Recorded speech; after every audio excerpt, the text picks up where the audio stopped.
কাঁচা আমে এমন কিছু উপাদান আছে যা সানস্ট্রোক বা হিটস্ট্রোক হতে বাধা প্রদান করে। আর এই গরমে কাঁচা আম কিংবা কোনো টক জাতীয় খাবার শরীরের জন্য যে কত বেশি উপকার তা আমরা সকলেই জানি।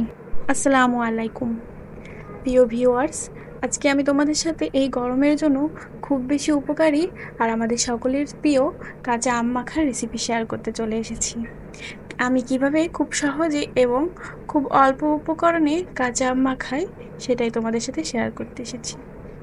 প্রথমে আমি কাঁচা আমগুলো ভালো করে ধুয়ে নিয়েছি। ধুয়ে একটা স্লাইজার দিয়ে খোসাগুলো ছাড়িয়ে নিচ্ছি। তারপর আমগুলো সাধারণ নিয়মেই ভালো করে ধুয়ে নিয়ে আমি কেটে বিচিগুলো বের করে নিয়েছি।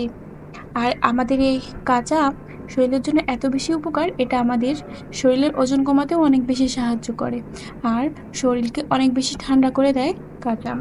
এ পর্যায়ে আমি আমগুলো পাতলা পাতলা করে কেটে নিচ্ছি। আপনারা চাইলে এর থেকে বেশি পাতলা বা মোটা রাখতে পারেন। আর কাঁচা আমের মন ভোলা গন্ধে যেন জিভে পানি চলে আসে। গ্রীষ্মের দুপুরে কাঁচা আম মাখা ছাড়া যেন গ্রীষ্মকালটা অপূর্ণ থাকে।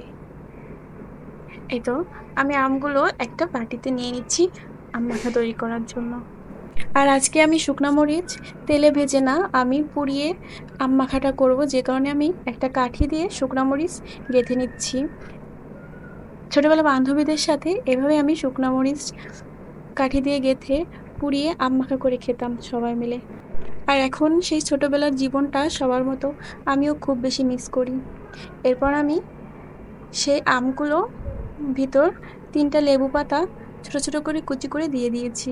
তারপর আমি কয়েক ফোঁটা লেবুর রস দিয়ে দিয়েছি। আসলে এটা আপনারা না দিলেও পারেন, তবে আমার কাছে অনেক বেশি ভালো লাগে। তারপর আমি সেই পুড়িয়ে রাখা শুকনো মরিচগুলো গুঁড়া করে সেই আম মাখার ভিতর দিয়ে দিচ্ছি। আমি আগে থেকেই শুকনো মরিচ পুড়িয়ে একটা কাপড় দিয়ে ভালো করে মুছে নিয়েছিলাম, যে কালি ভাবটা পড়েছিল আপনারা চাইলে মুছে নিতে পারেন।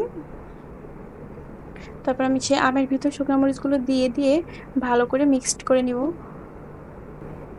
এ পর্যায়ে আমি আর হাফ চা চামচ পরিমাণ শুকনো মরিচের গুঁড়া দিচ্ছি। তারপর পরিমাণ মতো লবণ দিয়ে দিয়েছি। টক জাতীয় খাবারে সাধারণত লবণের পরিমাণটা একটু বেশি লাগে। তারপর আমি আম মাখাটা একটু টক ঝাল মিষ্টি ভাব আনার চাচ্ছিলাম, যে কারণে আমি 1 চামচের বেশি চিনি দিয়ে দিয়েছি। চিনি দিয়ে ভালো করে সব কিছু মিক্সড করে নিচ্ছি। এটা দেখতে পাচ্ছেন আমার আম মাখাটা রেডি হয়ে গিয়েছে প্রায়। আম মাখাটা কিন্তু অনেক বেশি ভালো হয়েছিল, একটু ঝাল ঝাল হয়েছিল, তবে খেতে অনেক বেশি ভালো হয়েছিল। আপনারা যদি এর থেকে কম ঝাল খান তাহলে আপনাদের পরিমাণ মতো ঝাল দিয়ে নেবেন। একদম মাশাআল্লাহ আম মাখাটা রেডি হয়ে গিয়েছে আর দেখতেই পাচ্ছেন কত বেশি লোভনীয় লাগছে। আর আমার ভিডিওটি যদি ভালো লেগে থাকে তাহলে লাইক, কমেন্ট অ্যান্ড সাবস্ক্রাইব করে আমার চ্যানেলের পাশে থাকবেন।